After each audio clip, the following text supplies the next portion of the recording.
May bato pa yung ano ko. Bibig ko. Ayan. Ba't kinain mo kasi yung bato? Satisfy ka lang. Satisfy ka lang. Ayan.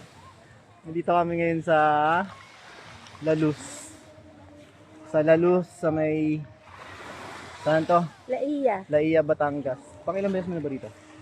First time. First time mo pa lang dito? Ako maraming beses na ako dito sa Blue Coral. Tapos, itong La Luz. Ngayon lang ako nakapasok dito sa La Luz.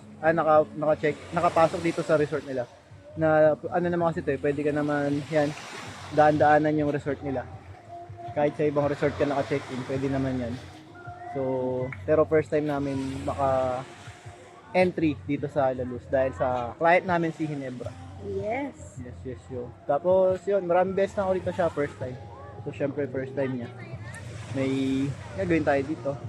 Alam niyo na yun.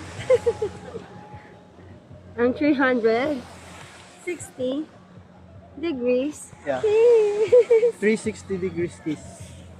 Ang signature kiss dito sa La Luz. Simulan na natin. Ang alin?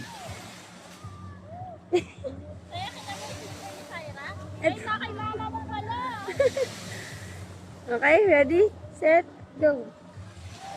Ready, get, set, go.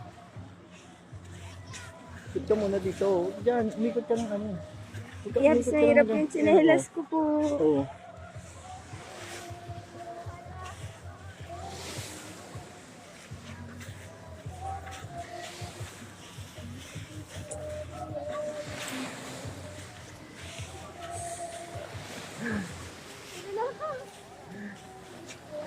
Around the world.